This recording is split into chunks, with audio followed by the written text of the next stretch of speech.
Cuando falabas de la primavera, un poeta decía: podrán cortar las flores, pero nunca podrán matar la primavera.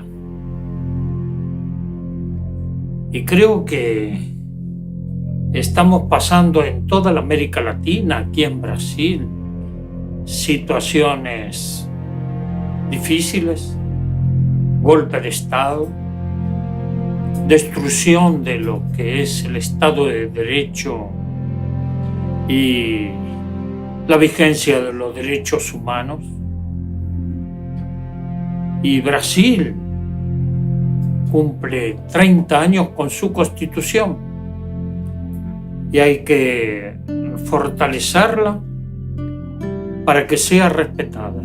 Pero aquí hay algunos ejes. ¿Qué pasa con la justicia?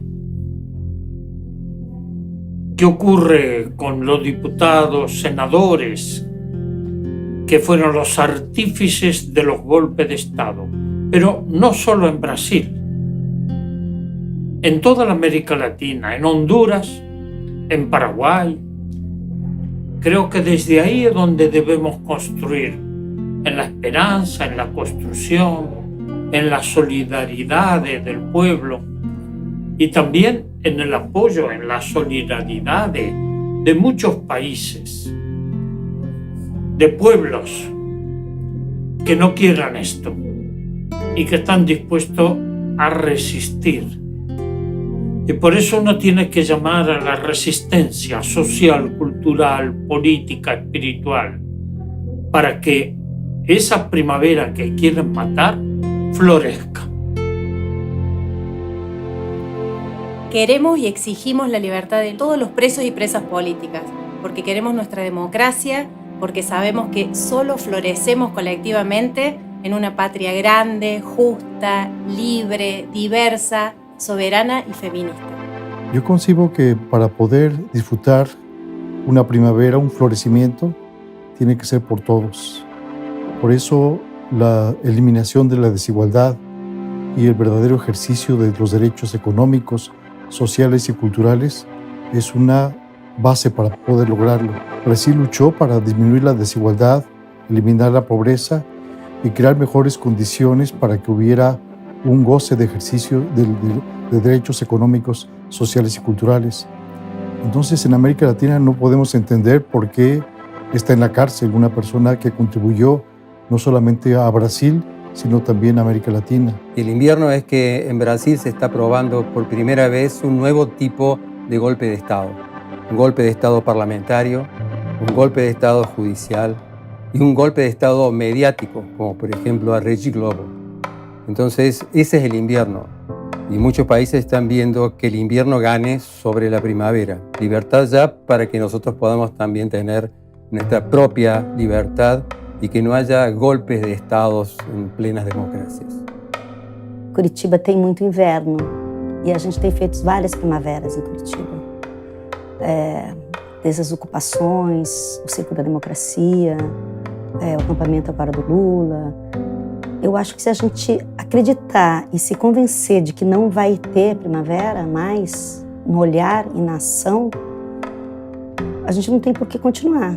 Então, acho que mesmo que seja difícil e que os dias sejam de inverno, apesar de estarmos no outono, a gente está vivendo um inverno político terrível no país, há 2 anos, eu acho que se a gente não acreditar que vai florescer,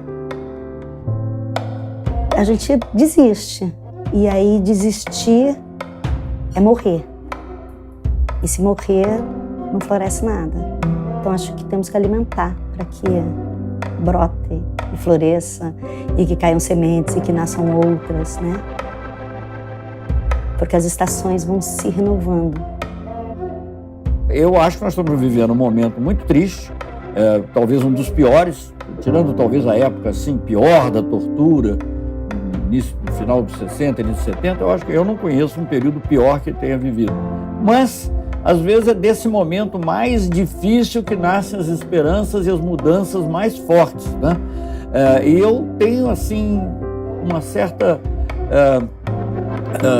emoção ao ver, por exemplo, o esforço de união que está havendo agora, se não na totalidade, pelo menos em grande parte do chamado campo progressista das esquerdas. Eu, como ministro do Exterior, sobretudo, pude acompanhar fora do Brasil o reflexo e a esperança que representava o Brasil, não só pela reforma social, pela justiça social, mas tudo isso num clima de democracia, quer dizer, sem violentar nenhuma prática democrática, sem cercear o direito dos opositores de falarem, e as pessoas querem ver, e elas se identificam com esse Brasil que buscou justiça, que buscou maior igualdade e que, ao mesmo tempo, procurou tratar as relações internacionais de maneira altiva, né? Sabendo enfrentar os poderosos e, ao mesmo tempo, saber ser solidário e compreensivo com os mais fracos.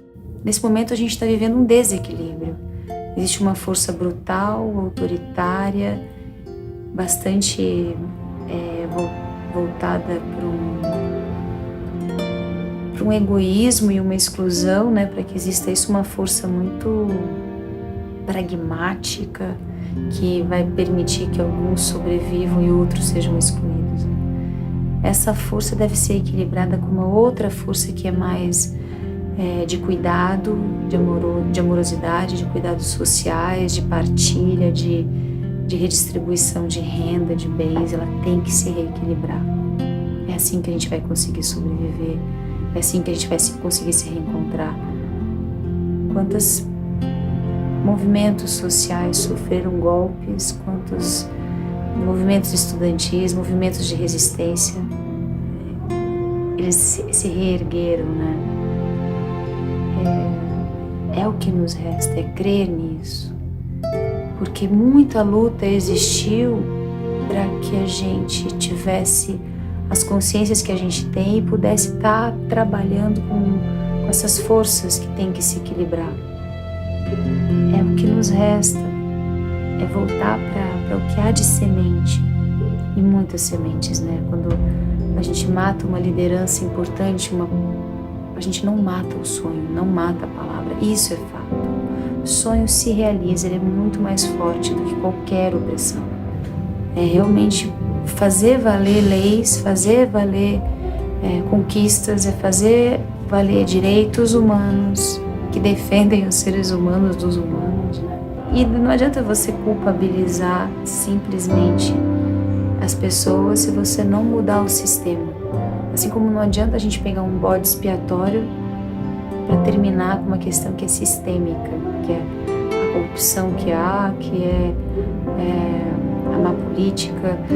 Não é um bode expiatório que vai resolver isso. Ninguém vai impedir que o povo brasileiro reconquiste sua liberdade, os direitos que foram negados, e que nós cheguemos a uma democracia minimamente participativa, que inclua o povo e, mais ainda, inclua a nossa natureza. Então, uma democracia ecossocial.